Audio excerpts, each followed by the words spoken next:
Hey guys, what is up? Kevin Cage back with another daily cryptocurrency video. Like and subscribe if you like what you see, and let's get right into it. I want to start things off by thanking John Wick at JohnWick_589 on Twitter, just tagging this, and I really like this flag, so I just asked to use that and make that the thumbnail for this video. So thank you, sir. So definitely give him a follow. Always, a big XRP holder and full of information as well, and helping disperse the news like the rest of us in the XRP community. So thank you, sir.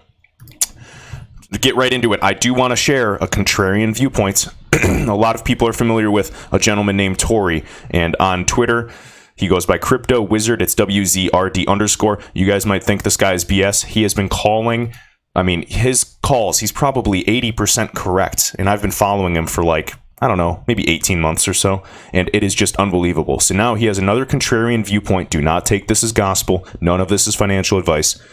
Remember, always do your own research, but let's just see what comes to fruition. Please don't invest based off this, but I do want to talk about it. So, Bitcoin dominance resting comfortably at 69%. It's always been around that 70% mark, a little lower. If my theory that end of year begins gearing us up for the next bull run, I would not be surprised to see this dominance reach 84 to 85%. That's a bold prediction. What would happen to the altcoins? I'm very curious. Next, BAKKT, instead of causing the price spike that we all believe, he thinks short term, since they are futures contracts, keep in mind the purpose of a future, he actually thinks they'll push towards $8,000 to $6,000 first, but then will aid the bulls massively after. So he's expecting one more giant drop in push. One massive shake. We'll see what comes into fruition. Again, right here on August 25th, just what he was right. You had your warning, and he literally called XRP at 24 cents. People I saw in the comments were talking crap to him. And again, just because it goes against what you want doesn't mean it's going to make a difference. I need a drink of water. One sec. Sorry, guys. Just with a friend, was just changing my garbage disposal, and it was the worst smell you could ever imagine. But all right here, stay clear of the market for the time being, as you'll hear in further depth with the podcast. Talking about Bitcoin hitting 9,600. What did we hit? We hit like 9,400. This guy is spot on. All right.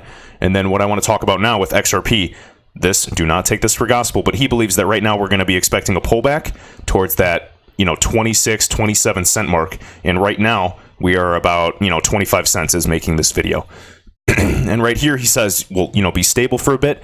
And then he's actually executing a short towards target 1, T1, and target 2, 23 cents and 22 cents. If XRP hits less and breaks resistance at 24 cents, I won't even know what to do with myself. I'll be so shocked. And again, I don't know how many more final shakeouts, and I put final shakeouts in quotes, we can really last. I've seen some bearish quotes. I even saw somebody mention a 16 cent XRP. I've not seen a 16 cent XRP since, 2017? I can't even fathom, especially knowing, all the news and what's gearing up. Again, everybody they want to lead you to believe that XRP is going to be a stable coin, that it's meant to be a low value. Again, Bitcoin is a currency. It was meant to be a currency. XRP, far superior for every reason. It is meant to be a utility token for global settlement. It's going to be a bridge asset. The valuation that they're trying to fool you into believe that mainstream media wants you to think that it's meant to be only worth $1, a few dollars, or 20 cents or 10 cents, that is so foolish. Look at the mathematics. Look at the value that they'll be transferring. 100 billion is nowhere near enough. And if you think you can, leave a rude comment and say, I don't know what I'm talking about, but I've done my research. Give it time. How much time? I'd say give it a few years minimum, but I still believe that we're going to see some massive price action by end of year. Next, the Crypto Ginger. Great YouTube channel. Literally just type in Crypto Ginger. Great content coverage of the news, just like a lot of people, but he always has an interesting perspective, so I highly recommend you guys follow him if you aren't already. And this is pretty cool. So the EU banks that will be linked to Ripple, the company, European Union. Every bank in the yellow is an R3 member. The blue is for Ripple. Red is for Hyperledger members. So let's just take a quick look and keep in mind, these are literally the largest banks in Europe by total assets. So we have HSBC, we have... let's see, Deutsche Bank, of course, and they're also Hyperledger. These are all R3, Barclays. We have some very recognizable names. We got UBS, Nordea Bank, Standard Chartered, All of these. Look, I mean, we know the connections between them and RippleNet. We know the connections between R3, especially the speculation and hopefully some good news with R3 and Ripple of some sort, whether that be with them or Bank of America or DTCC. We'll see what happens. By end of September, I'm expecting some good news. Just wanted to show you.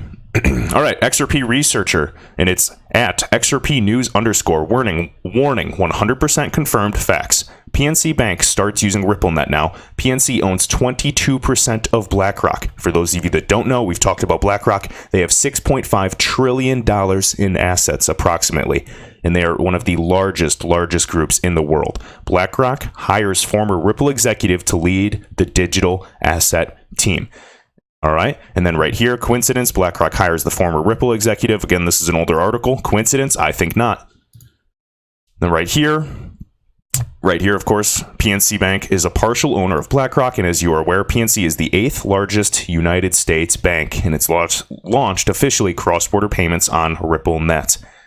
I think regulation is already here. It's just a matter of time for them to actually release it.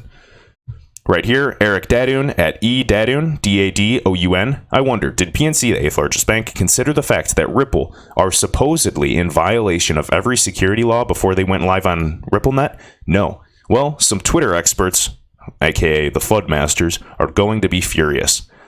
All right, your bias is hilarious. And don't be fooled, it's literally been confirmed that certain people have actually been writing shilling articles or like FUD articles on XRP and getting paid as much as like $40,000 per article. If you go to their LinkedIn, you look at the credentials of these people, they know nothing about the digital asset space.